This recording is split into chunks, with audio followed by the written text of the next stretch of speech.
Yo, what's up? Welcome back to my channel, Automatic Works. So,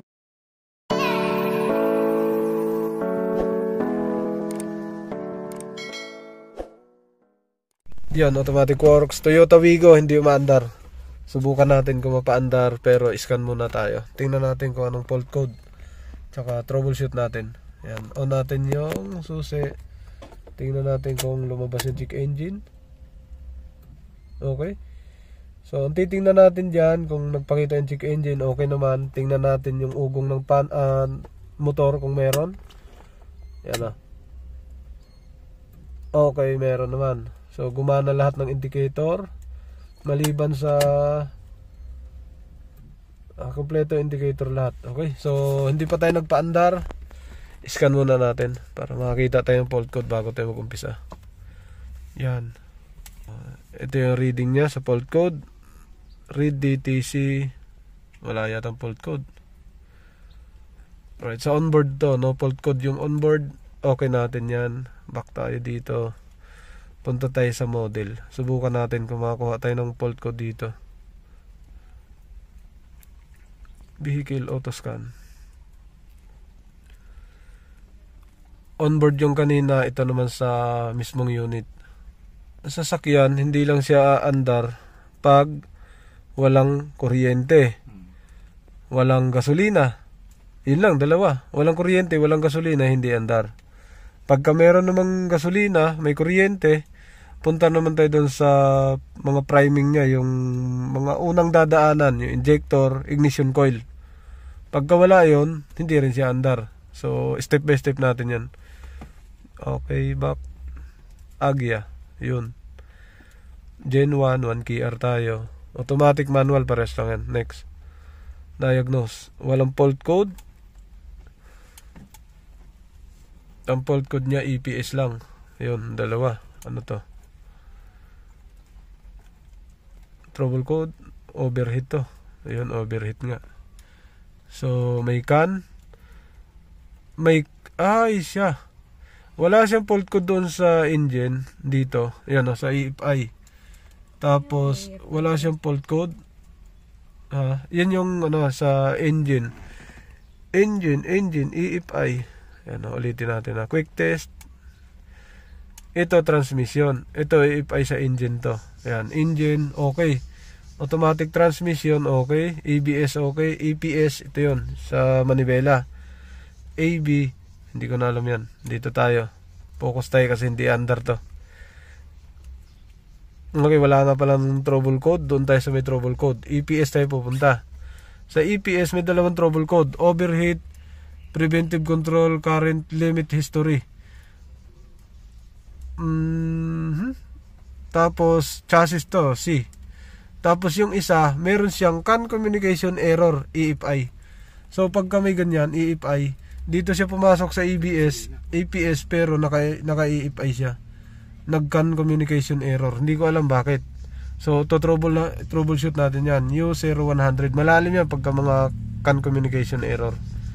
Okay? So, ito kasi nagre-redondo lang daw. Unang nangyari, naputol lang yung wire na injector nung dinugtong. Hindi na umandar talaga.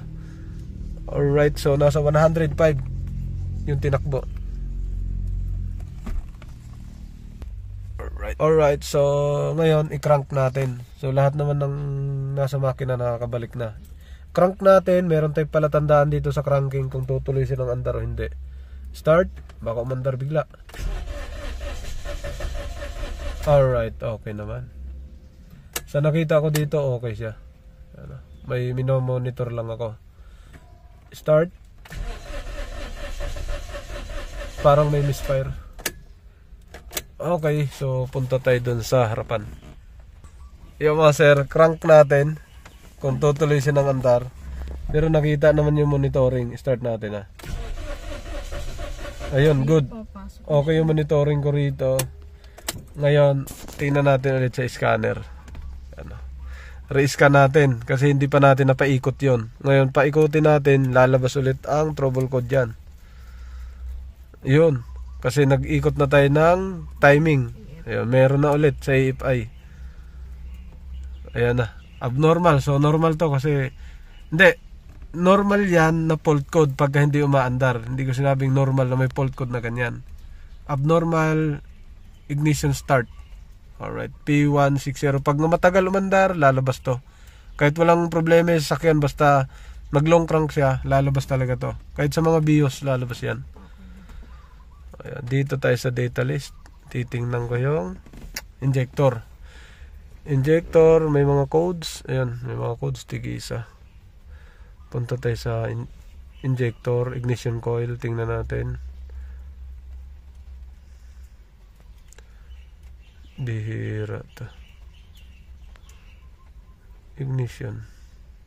Ito, ignition coil. Focus tayo dyan. Naka-on na susi. Start tayo.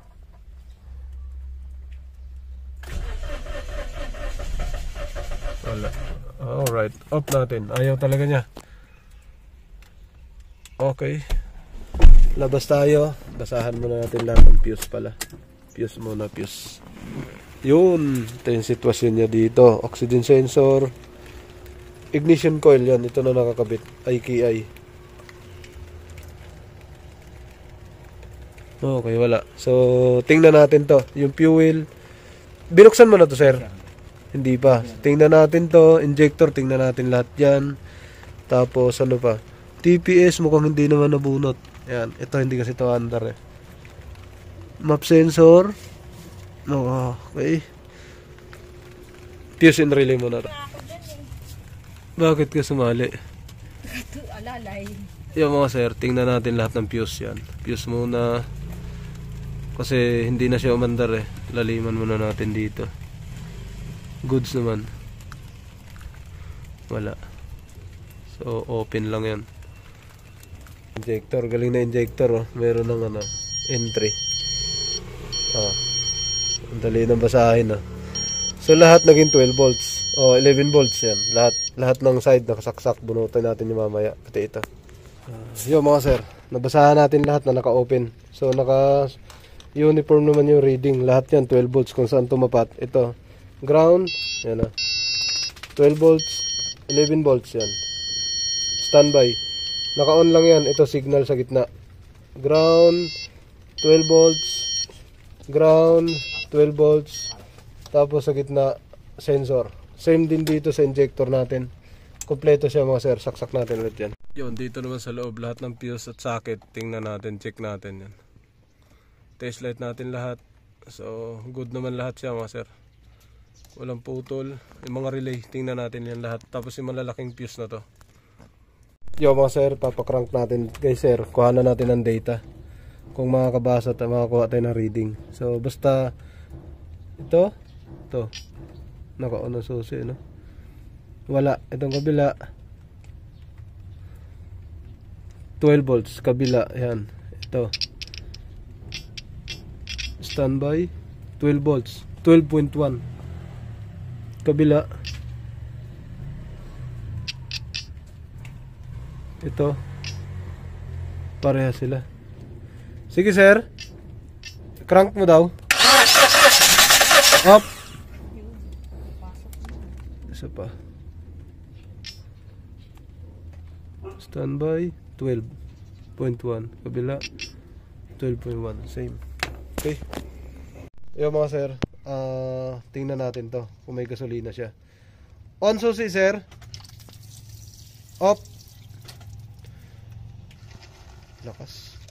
Kompleto naman. May sirit. So ito, pag tubig yan, mangamba tayo. Pero pag gasolina, walang problema yan. Saksak natin ulit. So, good tayo dyan. May lumalabas. Saksak natin to ulit sa lock. Sumobra. Off mo susi, sir. Okay. Sige, sir. Start.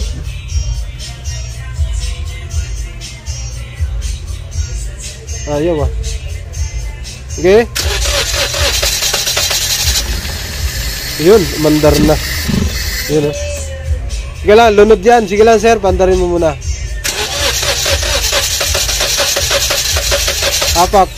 Apak gasolina, sir.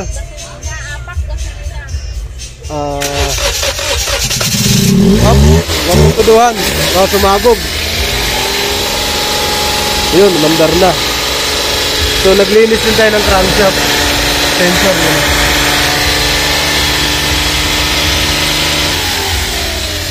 Yun, yung crankshaft sensor binaba natin. Ayan. Nilinis natin yan. Crankshaft sensor. Yan na.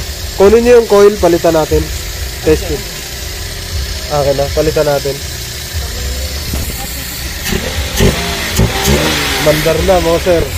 After 3 months, nagpalit na silang battery testing. Tsaka to, ganun pa rin.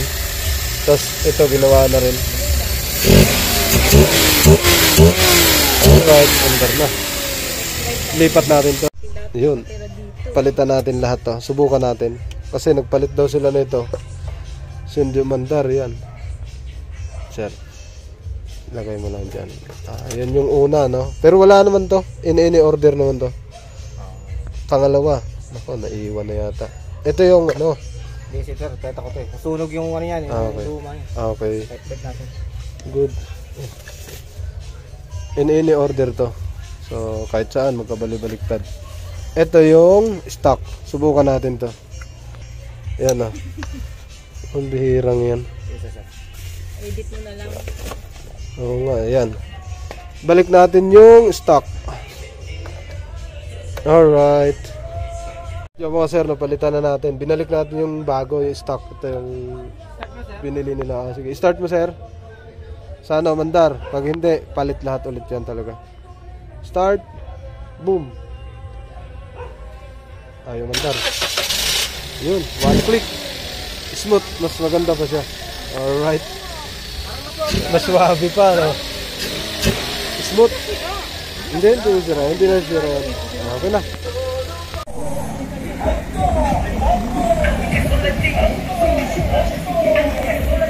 Yun, nakauwi na. Yung Toyota Wigo. Ayos na mga sir. Matagal hindi umandar. 3 linggo. So, akala nila ipapahatak na sa pagawaan. So, nakuha natin sa Chamba.